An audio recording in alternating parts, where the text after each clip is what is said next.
இப்ராஹிம் அலைஹிஸ்ஸலாம் அல்லாஹ்விடத்திலே பிரார்த்தனை செய்தார்கள், ரப்பி ஜஅல்னி முகீமஸ் ஸலாத் வ மின் ذُرِّيَّتِي, யா அல்லாஹ் என்னையும் என்னுடைய வாரிசுகளையும் தொழுகை நிறைவேற்றக்கூடியவர்களாக ஆக்கிவை. இன்று பிள்ளை தொழுவான், கணவன் தொழமாட்டான், கணவன் தொழுவான், மனைவி தொழமாட்டாள். இதுவெல்லாம் முஸ்லிம் குடும்பமே கிடையாது. கணவன் தொழுது மனைவி தொழவில்லை என்றால் இது முஸ்லிம் குடும்பம் கிடையாது.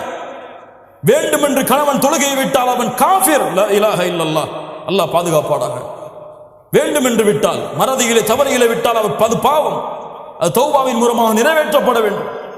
ஆனால் தொழுகை இல்லாத கணவர்கள் இந்த தொழுகையுடைய மனைவிகளுக்கு கொடுக்கப்பட்டிருக்கிறது பெற்றோர்களால்.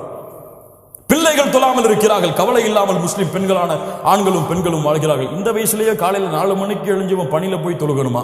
10th எக்ஸாம் இருக்கு, இவெல்லாம் தொழுக போனா என்ன ஆகும்? பரிச்சை குழந்தை போயிருமே. லா இலாஹ இல்லல்லாஹ். உங்களுடைய பிள்ளைக்கு உலகத்தை காட்டி வளர்க்கிறீர்களா? உங்களுடைய பிள்ளைக்கு உலகம் மட்டும் போதும் என்று மறுமையை மறக்க வைக்கிறீர்களா?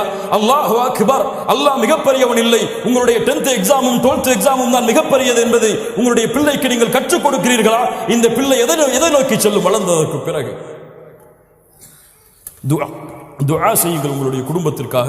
யா அய்யுஹல்லதீன ஆமனூ, ஈமான் கொண்டவர்களே, கூ அன்ஃபுஸக்கும் வ அஹ்லீக்கும் நாரா, உங்களையும் உங்கள் குடும்பத்தார்களையும் ஈமான் கொண்டவர்களே நரக நெருப்பிலிருந்து பாதுகாருங்கள்.